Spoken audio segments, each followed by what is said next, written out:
के बीच जात और धर्म पर लड़ाई करवा। इसलिए अब समय आ गया है, मेहनत का जागरूक नहीं होगा, मजदूर जागरूक नहीं होगा, जाति पाति में फंसा रहेगा तो ये पंडा कौन सोचना पड़ा।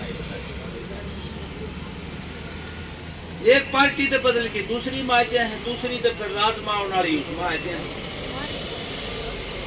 कोई विचारधारा नहीं है। पूरा मुस्लिम लीग भी ठाडी हो जाए तो फिर उसमें चले जाएंगे, पाकिस्तान तक आगे ठाडी हो जाए ना, फिर वहां ज्वाइन कर लेंगे। इसलिए ये लड़ाई जो है, मैंने पहले भी कहा था, ये लड़ाई जो कंपनियां हैं, बड़े धन्ना सेठ हैं, उनकी और जनता के बीच की लड़ाई है। वह ज्यादा से ज्यादा संसाधनों को लेके शोषण करना चाहते हैं, मजदूर का भी, किसान का भी, आम कर्मचारी, मुनाफा बनाना चाहते हैं। अभी एक और सुर्रा छोड़ दिया मोदी साहब ने, एक देश एक चुनाव, नया मुद्दा छेड़ दिया। अब पहले एक देश और एक चुनाव, इनका कई दिन की मनमारी है कि अमेरिका की तरह राष्ट्रपति प्रणाली लागू करते हैं। मोदी पॉपुलर है मीडिया के माध्यम से, अखबारों के माध्यम से, वोट लेके फिर राजा बन जा।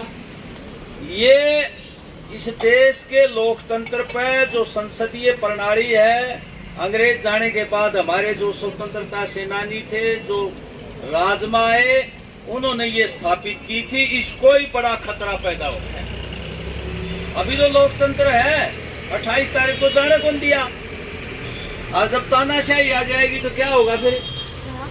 ये मीटिंगें नहीं करने देंगे, हाँ, घर से निकले। ये क्या है कि ये जो इंडिया नाम से सारी पार्टियां इकट्ठी होगी, मोदी को खतरा ये हो गया तेरी सत्ता जागी। उससे ध्यान बटाने के लिए ये सोचा छोड़ दिया और पार्लियामेंट सेशन बुला लिया 5 दिन के लिए। उसमें ये कानून में संशोधन करेंगे। भूतपूर्व राष्ट्रपति जी हैं, उनके नेतृत्व में कमेटी बना दी, उसमें अपने बंदे भर लिए कमेटी में। एक था वो जो कांग्रेस का, वो कहने लगा मेरा कोई वास्ता नहीं इस कमेटी में। अधीर रंजन चौधरी, वो बंगाल का है, जो MP है। तो इसलिए ये तानाशाही लाना चाहते हैं और ज्यादा शोषण की वो बना लिया इन्होंने। अभी अडानी जी का निकला है किस तरह से फ्रॉड किया है और किस तरह से प्रधानमंत्री उसको बचा रहा है। सबसे बड़ा फ्रॉड कर रखा है उसने देश में। वो कैसे कर रखा है? 100 रुपए के शेयर के भाव नकली इन्वेस्टमेंट करके नकली कंपनियों के जरिए 20,000 का कर दिया और 20,000 का शेयर दिखा के बैंकों से लोन ले लिया। वो शेयर का भाव नीचे गिर गया, वो बैंक का लोन टूट गया। देश के संसाधनों को लूटने के लिए देश के संसाधनों का इस्तेमाल उसके द्वारा करवाया जा रहा है और फिर कह रहा है कि हम तो भ्रष्टाचार के खिलाफ लड़ रहे हैं। देखो मजे की बात है, ईमानदार बने बैठे हैं, देश को लुटवा रहे हैं और ईमानदार बने बैठे हैं। ये हालत है। इसलिए बहनों, यह लड़ाई लड़नी पड़ेगी और कोई चारा नहीं है। अभी देखा होगा ना, परसों किसान भी गए थे यहाँ से, आपको पता है।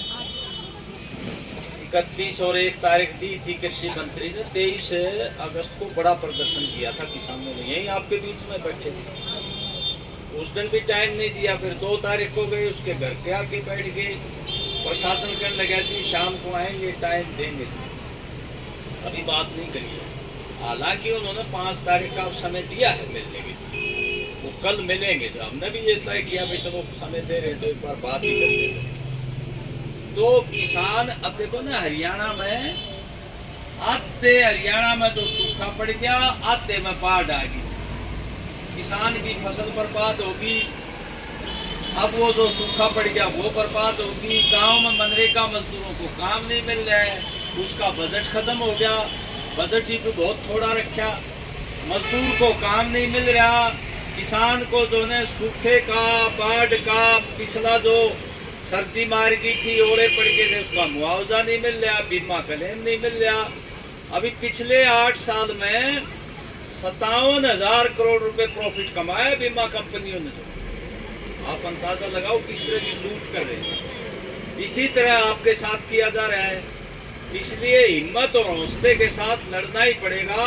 विधानसभा में हालांकि कुछ एमएलए ने उठाई है बात, लेकिन जिस तरीके से अत्याचार किया गया, हमारी नियति बेटियों को जो शांतिपूर्ण तरीके से विधानसभा के बाहर जाकर के अपनी बात रखना चाह रही थी, जिस तरीके से लाठी के बल पर, पुलिस की ताकत के बल पर उनको रोका गया, उस तरीके से विधानसभा में हमारी बात नहीं जो उठनी चाहिए। खट्टर सरकार को घेरा जा सकता था, असेंबली को ये कह के कि भाई अत्याचार किया हमारी बेटियों पर, हम ये ऐसे नहीं चलने देंगे। लेकिन वहां क्या है कि फॉर्मेलिटी के तौर पर बोल रहे हैं, भाई कोई हमारी ताकत नहीं है ना। वो नुमाइंदे जो हैं वो धन्ना सेठों के नुमाइंदे हैं, नूरा कुश्ती हो रही है, एक बार वो आ जाते हैं, एक बार वो आ जाते हैं, इसमें चले जाते हैं। तो सत्ता में आना चाहती है जो पार्टी, लोग जिसको पसंद करने लग जाते हैं उसमें आ जाते हैं तो वही वो। तो इसलिए आपने ताकत लगा के अपनी ताकत बनानी पड़ेगी। बहुत दिन हो गए इंतजार करते हुए, जब मजदूर वर्ग की ताकत मजबूत करनी पड़ेगी। 8-7%, 6-7% तो बीएसपी वाले भी ले जाते हैं जाति के नाम पर, और कद्दे लड़ते नहीं। मतलब मायावती के उम्मीदवार 2-4-5% वोट तो बैठे बैठे ले जाते हैं, लोगों के बीच में जाने की जरूरत को नहीं। क्यों? वो अनुसूचित भाई का आदमी न्यू मानना हमारी पार्टी है यार, मजदूर वर्ग कद्दे नहीं गंदा, ये हमारी पार्टी है। अपन नारा तो लगाते हैं यहाँ, लाल लाल लहराएगा, कमाने वाला खाएगा, लूटने वाला जाएगा, नारा ही नारा लगाते हैं। हाँ, या ताकत बनानी पड़ेगी। लाल झंडे का कहीं भी हमारा उम्मीदवार हो या राजनीति में हो तो न्यू मान लो कि भाई हमारा तो यो है। लड़ाई अपन उनकी लड़ते हैं। अमीर आदमी अपने को सपोर्ट थोड़ा ही करेगा, अमीर आदमी तो विरोध करेगा। ये जितने भी ठेकेदार हैं ना, भट्ठा मालिक हैं, कोई कारखाने के मालिक हैं, सारे गाल देंगे हमने। फिर मजदूरों को भड़काते हो तुम जाके, यूं बोल देंगे मजदूरों को भड़काते हो जाके, और प्रभाव उनका समाज में। तो अपनी ताकत कैसे बढ़ेगी? अपनी ताकत जब बढ़ेगी कि भाई हम मजदूर वर्ग के बहने हैं, साथी हैं, हमारी ताकत बढ़नी चाहिए, राजनीतिक ताकत है। वो ताकत तभी बढ़ेगी जब अपन ये छोटी छोटी जात का, पात का, ये जो धार्मिक उन्माद है, अंधविश्वास है, इसको ऊपर उठ के अपन अपनी ताकत बनाएंगे। बनाओगे ना? हाँ हाँ। तो मैं तो ये कहना चाहिए भाई हमारी यूनियन जरा कहेगी उड़ा वोट देंगे। यूनियन की ताकत भी जब बना आ रहा था ना, बड़ा नेता अभी आ रहे थे, ये अच्छी बात है भाई, हमारे बीच में आए समर्थन करने, बहुत अच्छी बात है। ये भी 2-3 बार विधायक बन लिए, 2 बार तो शायद बन लिए, चौधरी बंसी लाल के दामाद नहीं। वो भी जो ही आवे है कि ये बहने वोट दे देंगे, हमने खड़े होंगे। हाँ चलो अच्छी बात है भाई, आते हैं, हमें सपोर्ट मिलती है, राजनीतिक पार्टियां सभी लोग आते हैं, कोई बात नहीं। तो ताकत के ऊपर निर्भर है बहनों। हमारी ताकत अगर ज्यादा होगी, राजनीतिक ताकत भी और सांस्कृतिक ताकत भी।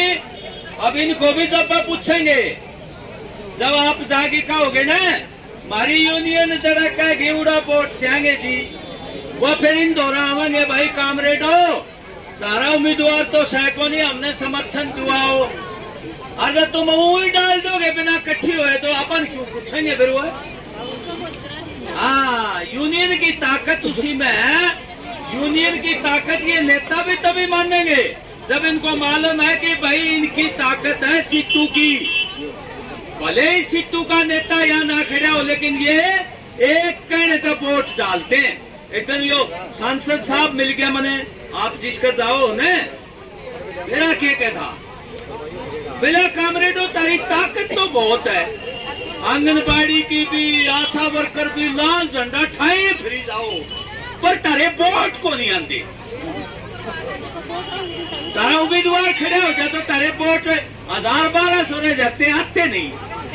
मगर सांसद साहब हमने भी बेरा इस बात का, आप बोल लो उड़ेगा भी बेरा है। जब हमारी ताकत हो जाए तो आप भी पूछ कर लायक जाओ भाई, ये बात तारी ताकत बहुत है। ये बात ने प्रदर्शन करते हुए दिखाई देती है, राजनीतिक तौर पर नहीं दिखाई देती है भी नहीं, वास्तविकता भी है। ये बापा जावांगे ना उसका है, अपन ने लाल झंडे जो ने लाल ड्रेस पहनी हुई हमारी बहनें दिखेंगी, ये नहीं सोचेंगे कि ये तो लाल झंडे की ताकत बहुत है भाई। और वोट पावे जो वोट कुल पावे, गराला नुगा उड़ा ना दे दिए कोई जीतते है, क्यों खाम का वोट ने खराब करे भाई नुका गए बेबे, क्यों वोट ने खराब करे, जीतते तो आज को नहीं है, ये जीत रही न कर दिया धंधा ने, ये चुटाला और तो जीतते रही होंगे ना, तो एमएलए बढ़ाई थी, क्या कर दिया, ये दुष्यंत चौटाला जीतता था, क्या कर दिया,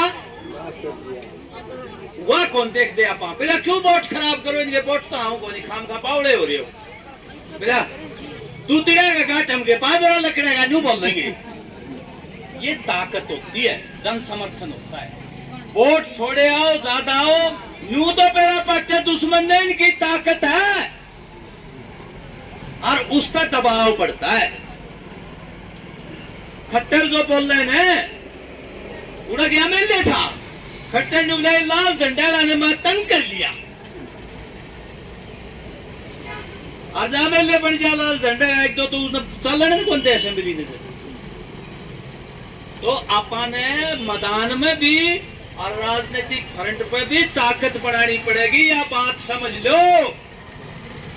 मन का 35 साल हो गए भौंकते ने, और शायद 5-7 साल का और होगा, वो भी मुश्किल से होगा कि ना होगा, बेरा को नहीं किस टाइम हार्ट अटैक हो जाए, आजकल हार्ट अटैक की बड़ी बीमारी चल रही है, इसलिए ताकत बना लो ना, अपनी पूछ नहीं होगी ये बताना चाहिए। हाँ जोर लग और बार